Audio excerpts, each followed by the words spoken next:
안녕하십니까. 최노무새 노동과 정치 92번째 방송입니다. 지금 시간은 3월 25일 수요일 오후 2시 9분을 가리키고 있습니다. 제가 바로 앞의 방송 90번과 91번 방송에서 오는 4월 총선에서는 우파가 이기 어렵다라고 제가 예상을 했습니다. 참패할 가능성도 있다고 보는 것이죠. 그 이유로 첫째, 우한 코로나 사태, 두 번째, 우파 진영의 분열을 들었습니다. 우파 진영의 분열에 책임이 큰 사람, 제가 세 사람 들었죠. 첫째 황교안, 두 번째 전광훈, 세 번째 조원진을 들었습니다.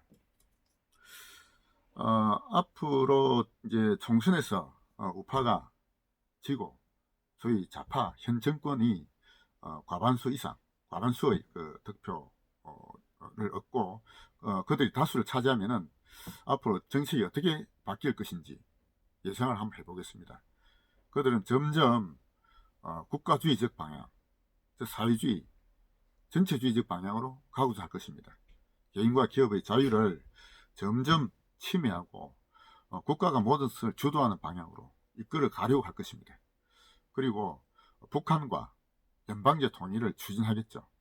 헌법도 개정하려고 할 것입니다.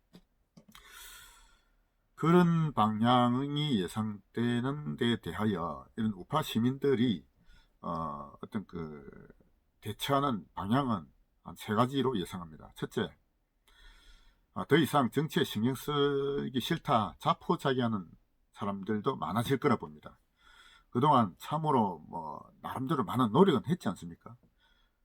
저희가 부산에 있습니다만 부산과 서울 수십 번 왔다 갔다 하고 태극기 집회를 하면서 통성 기도하고 철학 기도하고 문재인 하야를 외치고 했습니다만 결과가 남은 게 없습니다.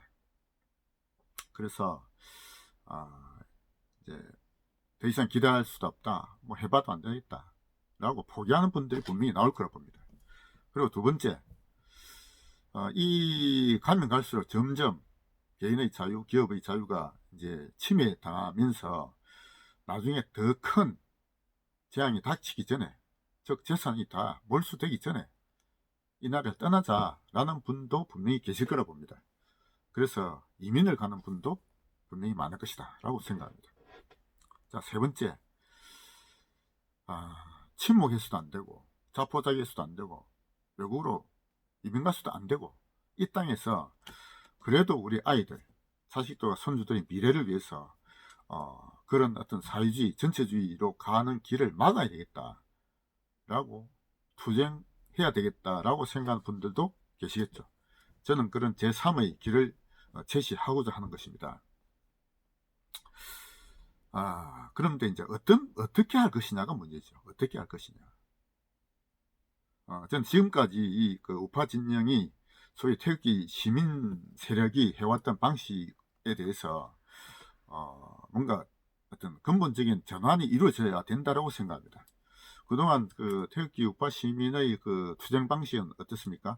대규모 집회에서 앞에 연단에 서서 강사들이, 연사들이 연설하고 아래에서는 박수치고 환호하는, 그리고 구호를 외치는 이런 방식이었습니다.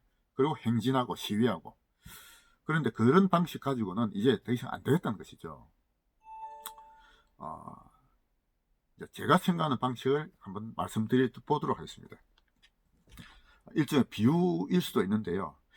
저는 저희 87번 방송에서 법륜 스님과 정광 목사에 대한 좀 비판을 하면서 종교 지도자의 오만이라는 어떤 관점에서 비판했습니다.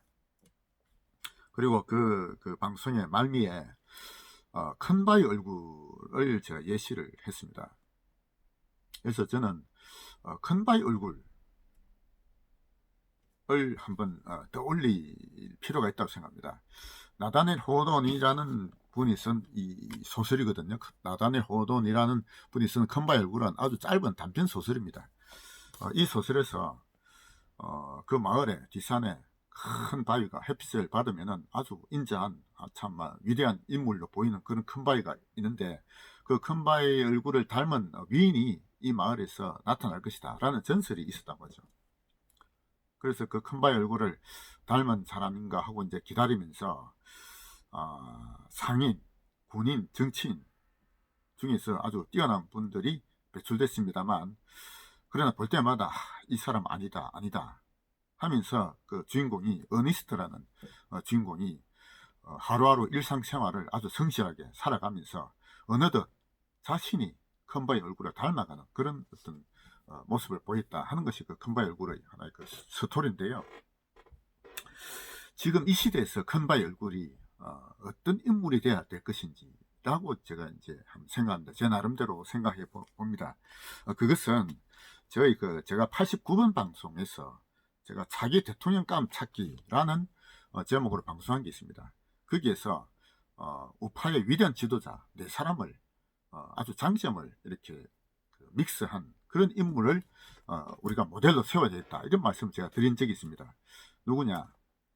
영국의 그 대처 수상, 미국의 레이건 대통령, 그리고 우리나라의 이승만 대통령, 박정희 대통령, 이 네 사람, 이 네 분의 어떤 생애와 정책을 제대로 배워서 그 네 분의 장점을 본딴 하나의 아주 그 이상적인 모델이 우리의 지도자감이다, 우리의 대통령감이다 라고, 그가 그런 모델이 큰바의 얼굴이다 라고 저는 이렇게 만들어내고 싶습니다.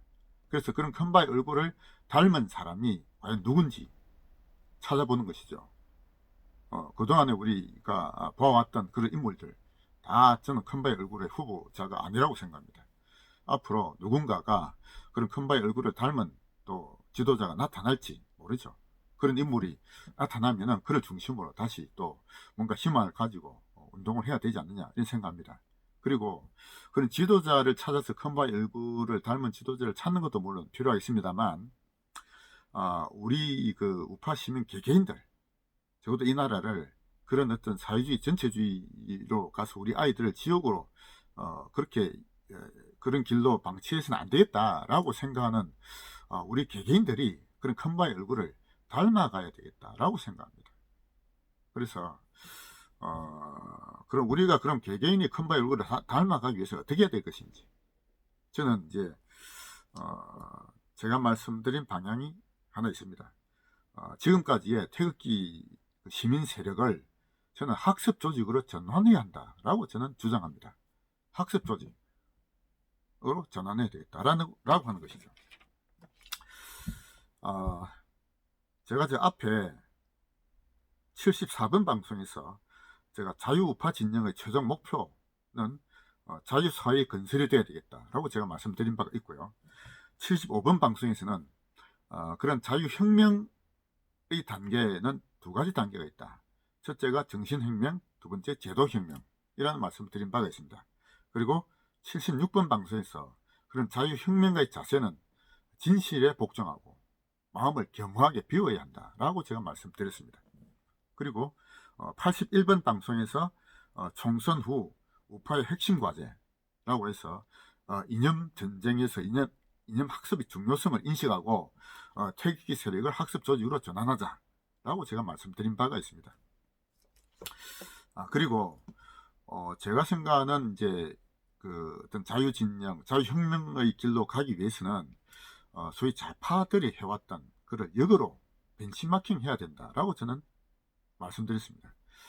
소위 좌파들, 그들은 공산혁명을 목표로 했고, 그런 공산혁명가 조직을 키워서 그들은 그 프레임 전술과 기만 전술을 그들의 핵심 전술로 내세웠고, 통일전선 전략을 그들의 가장 중요한 전략으로 내세웠던 것입니다.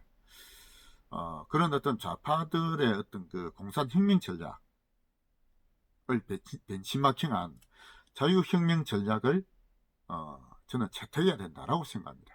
그래서 그 중에서 가장 중요한 교재는 레닌이 저술한 무엇을 할 것인가 라는 책이라고 생각합니다. 이 책이 레닌이 1902년도에 저술한 책입니다. 1902년도에 레닌이 무엇을 할 것인가, 그 당시에 소위 공산혁명을 이루기 위한 하나의 방법론을 제시한 책이라고 볼 수 있습니다. 이 책에서 레닌은 어떻게 주장했느냐, 저는 그 역으로 자유진영, 자유혁명 진영도 역으로 저는 배워야 한다라고 생각하는 것이죠. 그 당시에 그 노동자 대중의 자발적인 어떤 운동에만 맡겨 놓아서는 안 된다고 레닌은 누누이 강조하고 있습니다. 노동자 대중의 자발적인 운동에만 맡겨 놓으면은 결국 노동조합주의로 간다. 노동조합주의가 뭡니까? 결국 경제적인 투쟁이죠. 소위 요즘 용어로 치면은 근로조건 개선인 것입니다. 근로조건 개선, 삶의 질 개선, 그런 경제투쟁에 함몰되어서는 안 된다고 레닌은 이 책에서 주장하고 있습니다. 그래서 공산혁명을 일으키기 위해서 어떻게 해야 되느냐? 노동자 대중에게만 맡겨놓으면 안 되고 사회민주주의자, 요즘 용어로 하면 공산주의자입니다. 공산주의자가 지식인 사회에서 그런 학습을 통해서 역사의 발전 법칙을 제대로 이해하고 방향성을, 혁명의 방향성을 제대로 이렇게 의식적으로 만들어서 대중을 지도하고 이끌어야 된다라고 레닌은 주장했습니다. 그래서 그런 사회민주주의자, 공산주의자가 투철한 혁명가가 되어야 되고, 그 혁명가가 모인 혁명가 조직, 즉 당을 건설해야 된다라고 레닌은 주장한 것입니다. 그래서 노동자 대중의 자발적인 움직임에게만 기대해서는 안 되고, 그런 공산주의자의 의식적인 학습을 통한 혁명 전략 전술을 만들어서 대중을 이끌어가는 그런 방향으로 운동을 전개해야 되고, 그것을 당이 이끌어야 된다라는 전략을 레닌이 제시했던 것입니다. 그것을 충실히 이행을 했고, 마침내 소련이 러시아가 1917년에 그런 그 공산혁명이 성공이 됐죠. 그 모델을 그 이후에 중공이나 뭐 북한이나 동구라파의 많은 공산주의자들이 따랐던 것입니다. 그래서 그것이 대부분 정권을 쟁취했던 그런 어떤 그 역사를 가지고 있습니다. 물론 그들은 정권을 쟁취하고 난 이후에 참으로 잘못된 길로 갔죠. 근데 그것은 어떤 정권 쟁취하고 난 이후의 일이고, 일단 정권을 찾을 때까지는 투철한 그런 혁명 전략 전술을 따랐던 것입니다. 저는 레닌이 주장했던 그런 전략 전술을 저희도 배워야 한다라고 생각합니다. 다시 말해서 뭡니까? 그 당시에 노동 대중의 자발적인 움직임에 맡겨놔서 안 된다고 레닌은 주장했던 것이거든요. 그건 어떤 겁니까? 지금 태극기 우파 시민의 시위라는 그런 형태만 가지고는 부족하다는 것이죠. 이런 자유혁명의 길로 가는 혁명가 조직이 저는 필요하다고 봅니다. 그래서 그런 혁명가 조직이 자유혁명의 길로 가기 위한 전략 전술을 제대로 세워서 일반 대중을 저는 지도하고 이끌어야 된다라고 생각합니다. 그래서 그런 조직을 만들기 위한 어떤 방향이 필요하다라고 생각하는 것이고요. 그것을 저는 싱크탱크를 통해서 만들어야 된다라고 생각합니다. 그래서 일단 제가 생각하는 방향성은 그런 것이고요. 그런 거 싱크탱크를 구체적으로 어떻게 만들고 싱크탱크에서 구체적으로 어떤 일을 할 것인지에 대해서는 다음 방송에서 말씀드리도록 하겠습니다.